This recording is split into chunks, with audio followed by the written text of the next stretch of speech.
여러분, 사람은 변하나요? 안 변하나요? 네, 뭐 변하는 부분도 있고 안 변하는 부분도 있다고 말할 수가 있습니다. 그래서 뭐 이런 말을 하지 않습니까? 예수를 믿어도 성격대로 믿는다. 그런 말을 합니다. 맞는 말인가요? 한번 보도록 할게요. 네.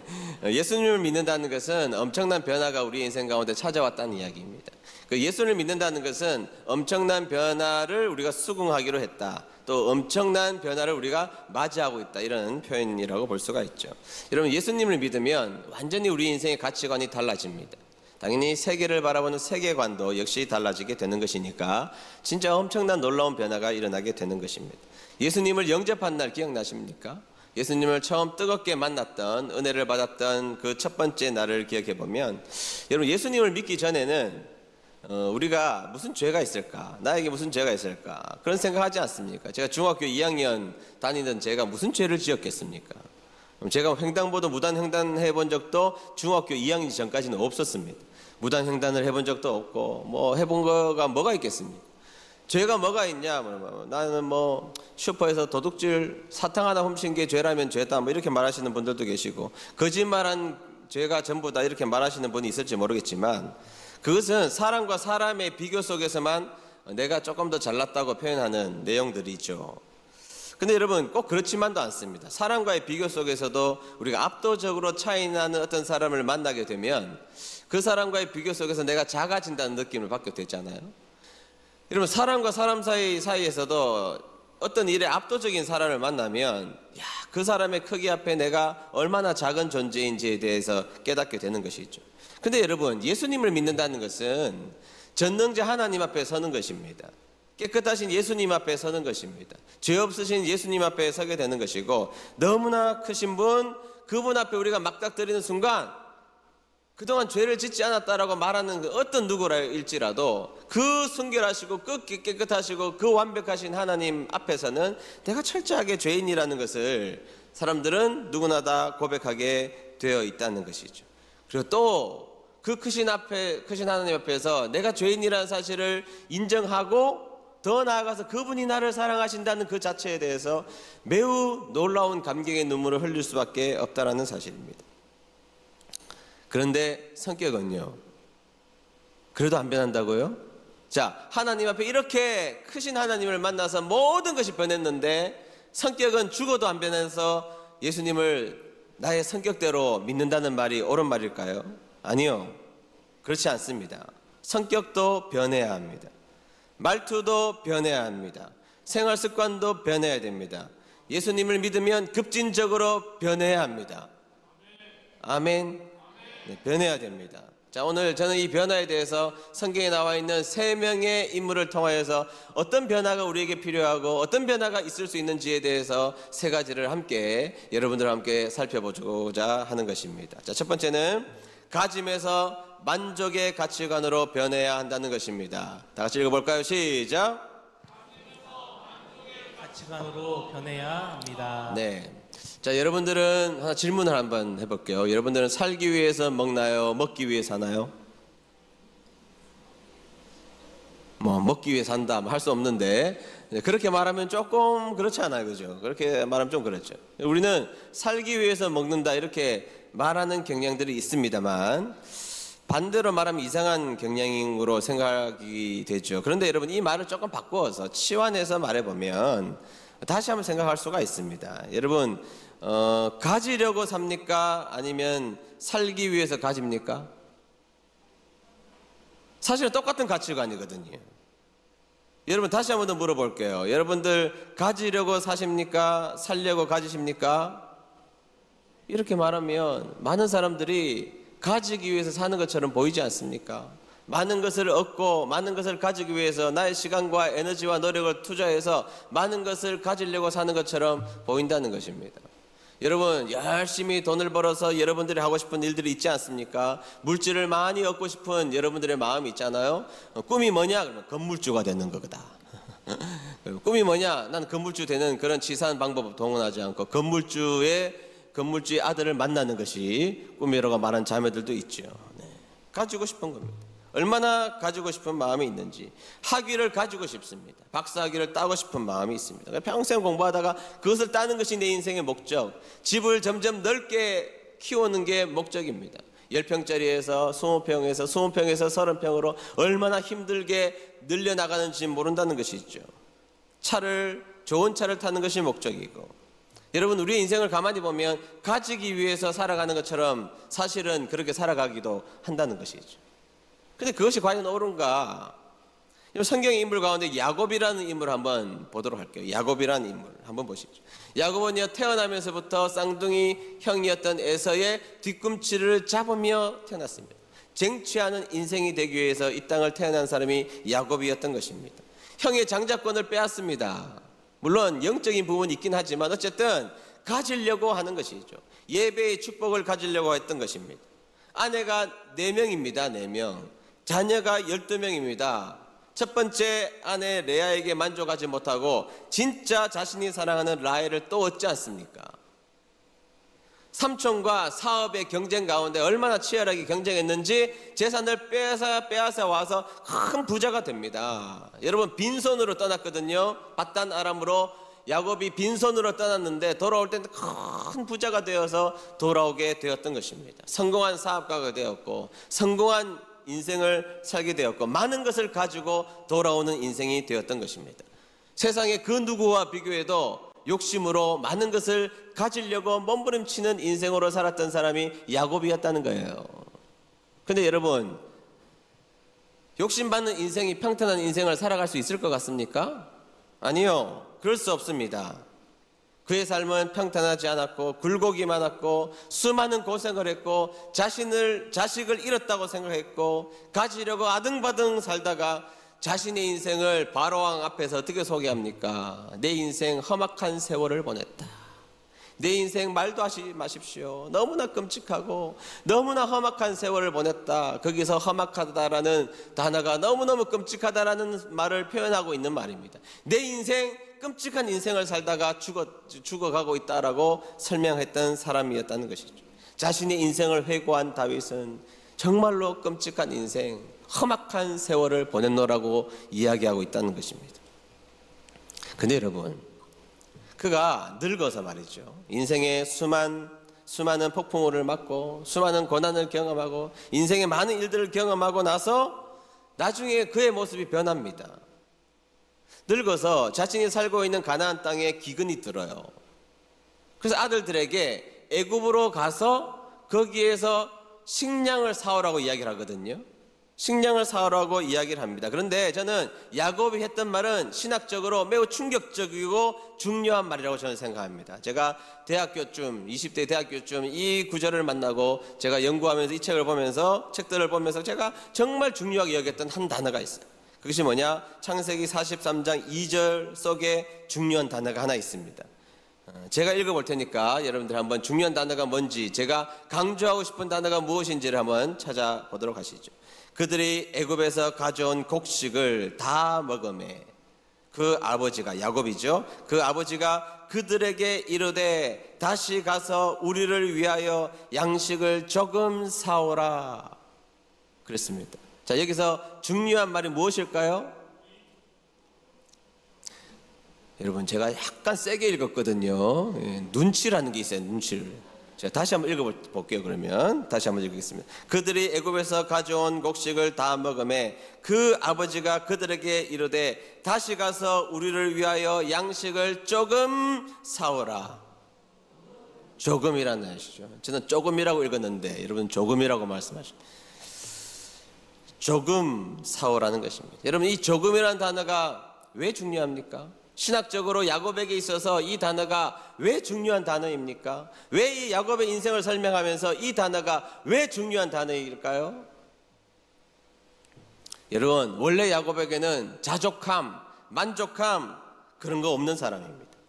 옛날에 야곱 같으면 최대한 많이 사와, 사놓고 썩을지라도 다 사와, 남들이야 먹든 말든 모조리 다 사와. 개걸스럽게 죽음을 뜯어먹는 하이에나와 같은 사람이 야곱이었던 것입니다. 끊임없는 욕심을 발휘하여서 끊임없이 최대한 있는 대로 많이 재어놓고 살게 많이 사와, 이것이 원래 야곱의 모습이었던 것입니다.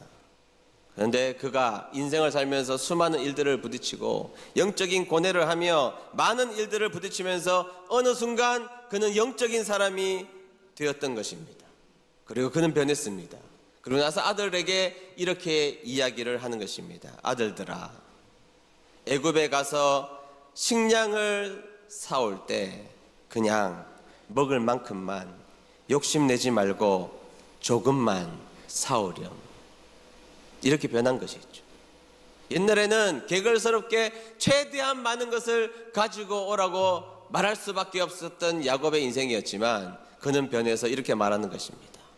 얘들아, 거기 가서 욕심내지 말고 우리가 먹을 것 조금만 사오렴.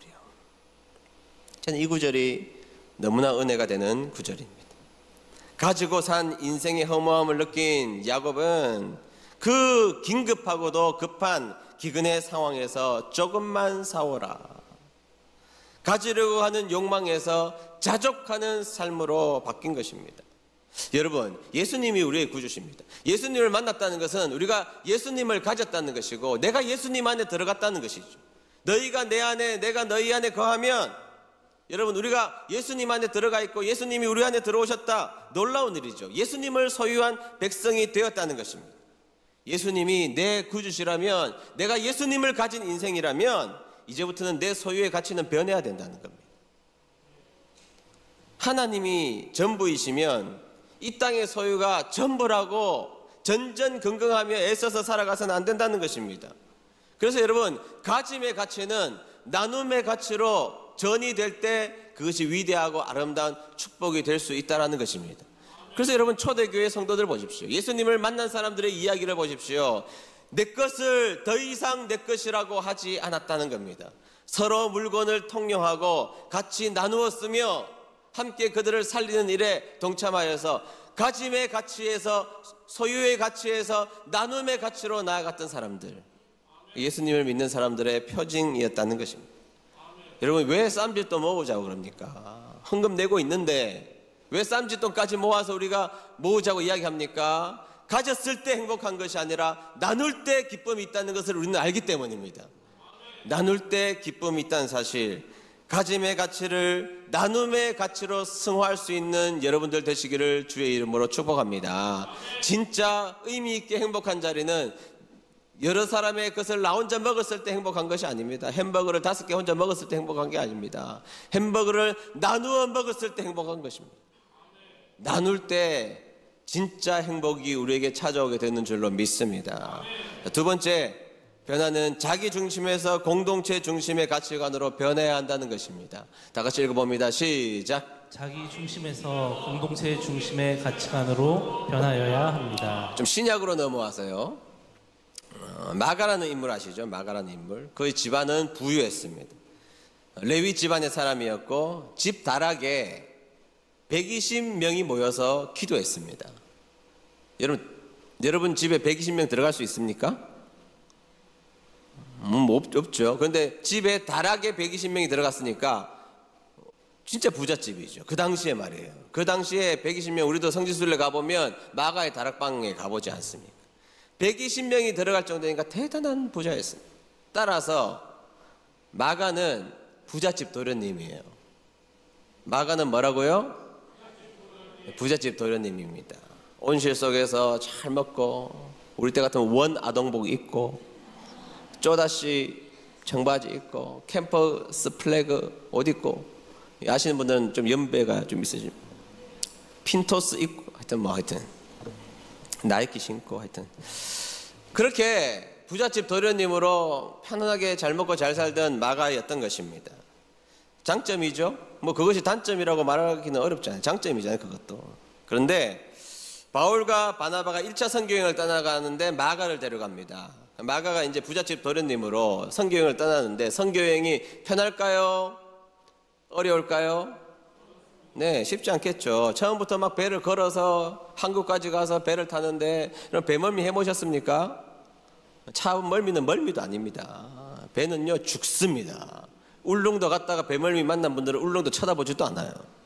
그렇죠? 배가 그냥 갑니까? 한번 멀미서 하면요 울렁이 아니에요. 울렁 해가지고 나오면 막 썩이 뒤틀려. 저도 멀미를 해보니까 못 살겠더라고. 못 살겠어요. 배멀미 하죠. 배 타고 가야 되죠. 막 걸어서 가죠. 먼지 나는 곳에 가죠. 지금처럼 쿠셔나 뭐 등산화 있는 것도 아니고 하루에 몇십 킬로씩 걸어가야 되는, 그리고 먹을 것이 제대로 있나요? 목은 마르죠. 엄청나게 힘든 겁니다. 괜히 따라왔다. 막 너무너무 힘들다. 너무너무 고생했다. 막 너무너무 돌아가고 싶다 하는데 앞에 타우루스 산맥 딱 앞에 서가지고 야 여기선 건너가다가 내가 죽겠다 하고 도망가 버리죠. 선교팀에서 이탈해서 자신의 집으로 돌아가 버립니다. 그게 누구예요? 마가입니다. 공동체에 의미 있는 행동과 의미가 없어요. 나만 좋으면 되는 사람입니다. 이탈해가지고 돌아오게 되었던 것입니다. 그리고 이제 2차 선교여행 때 이제 바나바와 바울이 선교여행을 떠나면서 마가를 데려가자라고 바나바가 이야기를 합니다. 바나바는요 친척이기도 하고 마가하고 성격이 온순해서 마가를 봐주자, 한 번 더 기회를 주자 이렇게 이야기했던 것입니다. 그런데 바울은요 성격이 칼 같은 사람이었기 때문에 절대로 안 돼. 싹수가 노란 놈이야. 1차 때 도망간 놈이 2차 때는 더 험하게 가야 되는데 그 놈은 또 도망간 놈이야 하면서 바나바와 바울이요 심히 다툽니다. 여기서 심히 다투었다는 말이 엄청나게 세게 다툰 거예요. 그리고 둘이 헤어지잖아요. 바울과 바나바가. 바나바는 마가하고 가고 바울은 실라하고 성경을 떠나게 되는 것입니다. 그래서 그렇게 된 거예요. 바울은요 마가를 다시 안 볼 사람처럼 취급했습니다. 그놈 다시 안 봐. 내가 선교여행은 뭐 아무리 좋은 일일지라도 그놈하고는 안 가. 그렇게 했던 사람이 바울이었던 것이죠. 근데 여러분 시간이 흘러서 어떻게 됐는지를 한번 보시죠. 골로새서 4장 10절 말씀 보겠습니다. 다 같이 읽어봅니다. 시작. 전에도 당부했듯이 마가가 그곳에도 가게 되면 그를 따뜻하게 맞이해 주십시오. 아멘. 자, 마가를 귀하게 여겨달라. 그곳에 오면 그를 따뜻하게 맞아달라라고 누가 이야기하고 있는 거예요 지금? 바울이 누구를? 마가를 따뜻하게 맞아달라고 이야기하고 있습니다. 빌레몬서 1장 24절 제가 읽겠습니다. 또한 나의 동력자 마가 하고 쭉 동력자 이름이 나와요. 싹수가 없는 놈, 다시는 안 볼 사람처럼 생각했지만 마가는 어떤 사람이 되어 있어요 지금? 동력자가 되어 있다. 함께 일하는 자, 함께 고난당하는 자, 함께 고통을 당하는 자가 되어 있었다는 것입니다. 디모데후서 4장 11절 하반절 제가 읽겠습니다. 그대가 올 때 마가도 같이 데려왔으면 좋겠습니다. 지금 그의 도움이 필요합니다. 사도 바울이요 많은 사람이 있겠지만 특별히 그가 간절히 바랬던 한 사람은 마가였습니다. 마가를 나에게 데려오십시오. 그는 우리에게 큰 유익이 되는 사람입니다 라고 소개하고 있는 사람이 마가가 되었다는 것이죠. 그러면 여러분 중간에 어떤 일이 있었는지는 성경에 나와 있지 않아서 잘 모르겠지만 결론적으로 확실한 것은 마가는 변했다 변하지 않았다? 변했다. 나쁜 쪽으로 좋은 쪽으로? 좋은 쪽으로 변했다는 겁니다. 여러분 이 마가는요 공동체를 위하여서 옛날에는 나만 좋으면 되는 사람이었지만 지금 그는 공동체를 위하여서 공동체를 살린 일을 했고 동력자로서 공동체적으로 그는 귀한 사람이 되었다는 것입니다. 귀한 존재로, 의미 있는 존재로, 확실하게 쓰임받는 존재로, 개인적인 삶을 위해서가 아니라 공동체를 살리는 존재로 쓰임받았다라는 사실입니다. 자기중심적 가치에서 공동체의 가치로 자신의 인생을 변화시키고 희생했다는 것이죠. 그런데 여러분 중요한 것, 마가만 변했나요? 아니요, 바울도 변했습니다. 바울이 마가 데려가자 그러니까 죽어도 안 데려가. 그래서 갈라섰단 말이죠. 다시는 안 볼 사람처럼. 그러나 시간이 지나자 바울의 마음속에서도 용서의 마음, 화해의 마음, 화평의 마음, 그 마음으로 변해서 마가를 결국에는 품어내어서 그 공동체 리더의 일환으로 만들어내는 자리에 바울도 함께 섰다는 것입니다. 개인적 감정에서 공동체를 위한 것으로 가치가 변해야 된다는 것입니다. 우리는 한 번 원수는 원수라고 부르지도 않아. 왼수라고 부르다. 왼수. 한 번 왼수는 평생 왼수예요. 한 번 왼수는 평생 왼수. 내 눈에 뭐가 들어오기 전까지 내 눈에 흙 들어온다는 이야기 뭐예요? 묻혔다는 거예요? 묻혔다는 거예요? 안 본다는, 죽을 때까지 안 본다는 거예요. 그런 게 어디 있습니까? 내가 좋으면 친구하고 내가 싫으면 원수합니까? 어디 성경에 그런 말씀이 있습니까? 마가와 바울은 공동체를 세우기 위해서 마가는 훈련된 사람으로 바울은 용서의 사람으로 공동체를 살려가고 있다는 겁니다. 다 같이 읽어봅니다. 시작. 성공함에서 순종함의 가치관으로 변해야 합니다. 네, 세 번째는 오늘 읽었던 본문에 나오는 삭개오에 대한 이야기를 좀 하려고 합니다. 삭개오를 소개하는 장면을 보면 두 가지인데, 하나는 키가 작다는 겁니다. 그러니까 뭐 그냥 키가 작아서 작다라고 기록한 건 아니고, 성경에서는 키가 작은 것이 삭개오에게는 큰 문제였던 사람, 장애적 요소가 있었던 사람, 그 인생에 열등감의 요소가 있었던 사람이었기 때문에 그를 키 작은 삭개오라고 소개하고 있는 것이죠. 그 열등감으로부터 벗어나기 위해서 성공을 쫓아간 사람입니다.